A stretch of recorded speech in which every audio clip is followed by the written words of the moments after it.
Assalamualaikum warahmatullahi wabarakatuh. Kembali lagi bersama kami di KSU Pondok Indah Official.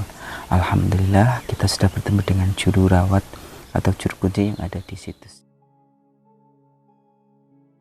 di seputaran Kecamatan Modo gitu Bapak. Kalau ini desanya apa Pak? Dusun Bendo, Desa Mojorejo. Dusun Bendo, Desa Mojorejo, Kecamatan Modo, Kabupaten Lamongan. Saya sudah bersama beliaunya yaitu Gus Mujiono. Gus Mujiono ini adalah juru rawat, ngoten nggih Bapak nggih. Juru rawat yang ada di situs Sitinggil atau kata lain adalah lemah dur. Sitinggil, Siti adalah lemah, Inggil adalah dur. Ngoten nggih Pak nggih. Jadi kalau situs Sitinggil ini adalah jejak-jejak sejarah peninggalan dari beliaunya Patih Gajah Mada, seperti itu. Pemirsa, Patih Gajah Mada itu adalah putri Patih Gajah Mada itu adalah putra dari beliaunya Nyai Ratu Andongsari atau Tribuaneswari. Seperti itu. Nanti kisah dari perjalanan beliau Patih Gajah Mada akan dijelaskan oleh beliaunya yaitu Gus Mujiono secara rinci dari pertama mulai ada di Gunung Ratu sampai nanti sejarahnya berdirinya situs Sitinggil ini. Pemirsa, ikuti cerita yang selengkapnya tentang sejarah Patih Gajah Mada sampai berada di tempat situs Sitinggil yang ada di daerah Kecamatan Modo, Kabupaten Lamongan. Masih bersama saya dan beliaunya Gus Mujiono. Assalamualaikum Gus. Nggih, sehat Gus. Sehat, ya. Nggih, ngapunten Gus. Saya dari Haryanto Agus Channel dan juga Mas Anwar dari KSU Pondok Indah Official atau Komunitas Santri Umum Sendang Dur, Kecamatan Paciran, Kabupaten Lamongan. Dengan kedatangan saya ke sini kurang lebih sekitar 1 tahun yang lalu niat, tapi sampai sekarang baru terlaksana, ngoten Gus. Nggih, ngoten. Dan alhamdulillah saya diantar oleh beliaunya Kang Muslim dari daerah Payaman, Kecamatan Babat, dan alhamdulillah juga pada hari ini saya sakit kepanggih panjenengan, ngoten. Sudah rezeki saya mungkin Gus. Nggih, ngoten. Ngapunten Gus, dengan apa ya, nanti keikhlasan panjenengan bisa menceritakan tentang sejarahnya situs Sitinggil ini. Nggak tahu awal mulanya dari mana, kalau bisa secara real semuanya jenengan ceritakan dengan versi yang jenengan tahu, ngoten nggih. Saged nggih Gus nggih.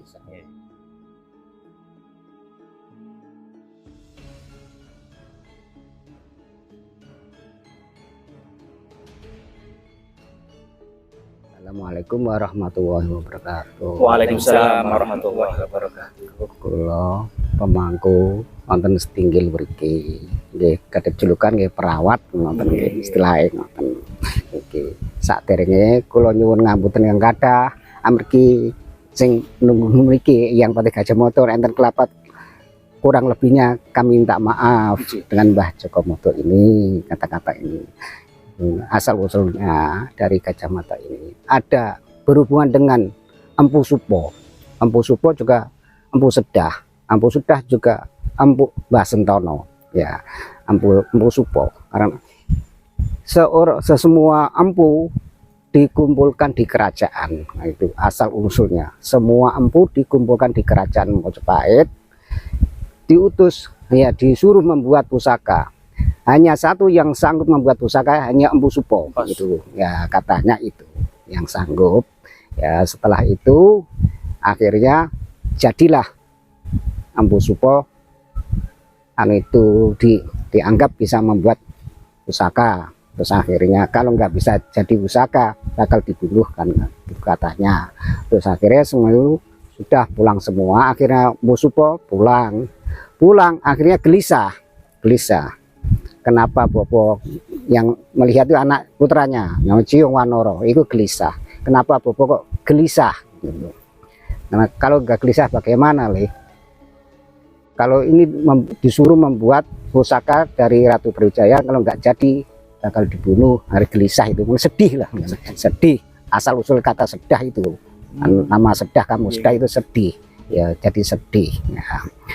Terus akhirnya namanya putra ingin mendem jeru sama orang tuanya dan ingin pikul dur sama orang tuanya kan itu.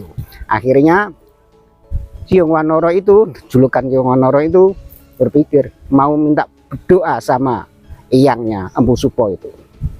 Terus akhirnya eyangnya itu bertapa berata di hutan. Nah, mempunyai julukan Mbah Sentono. Ini Mbah bertapa berata di hutan. Karena apa? Berdoa khalwat minta mendoakan putranya yang berjuang melawan ular naga di pantai selatan itu. Terus akhirnya melawan Cionganore, melawan ular yang besar itu, ular naga itu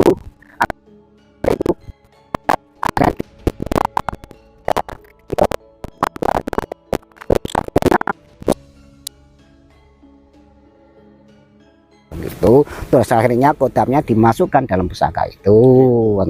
Terus akhirnya jadi seperti kalau orang kata pepatah ini, kalau ingin tahu apa, kalau emas ingin tahu lerengnya, kalau telur ingin tahu datarnya, kan gitu. Akhirnya ada gunung itu ditancapkan pusaka itu, akhirnya jadi ledok, akhirnya jadi kampung ledok itu. Ledok itu sebelahnya Empu Supo. Terus akhirnya sudah tahu khasiatnya pusaka itu, terus akhirnya dibawa ke Mojopahit, diaturkan sama Empu Supo. Akhirnya tahu punya Andansari, Andansari tahu satu-satunya empu yang bisa minta pertolongan hanya Empu Supo, kan gitu. Akhirnya punya Andansari gelak ambil besar mau diusir dari kerajaan, akhirnya ke arah utara, belum sampai ke tempat Empu Supo sudah melahirkan di tengah-tengah hutan, kan itu. Melahirkan di tengah hutan itu, setelah melahirkan mandi ya, turun dari ini mandi ada macan dan kucing yang menunggu sendang itu. Macan dan kucing minumlah di sendang itu. Katanya yang menunggu macan dan kucing. Akhirnya ini sendang cancing, asalnya cancing itu macan dan kucing, asal usulnya itu. Setelah mandi punya Andansari, ada mandi di sendang, ada ular naga dan kucing Condromowo berkelahi sama ular naga. Akhirnya ular naga kalah, meninggal dunia di situ. Dan kucing Condromowo ciprat darah, kan gitu, berdarah. Terus akhirnya cara Jawa nih, ular naga mau memangsa putranya tadi. Terus akhirnya turun kucing itu, bahasanya mau laporan putranya mau dimakan ular, kan itu, dimangsa ular. Terus akhirnya turun ke bawah punya Andansari mau setelah mandi naik ada kucing bersimbah darah itu. Akhirnya kucing itu dibunuh sama punya Andansari gitu ceritanya. Terus naik ke atas itu ada ular naga yang meninggal bersimbah darah. Oh, kucing ini berkelahi dengan ular naga. Terus naik turun di atas lagi, ternyata putranya masih ada, masih selamat gitu. Terus akhirnya punya Andansari itu berpikir setiap hari, berpikir gelisah karena kucing tidak berdosa, padahal menjaga putranya saya bunuh.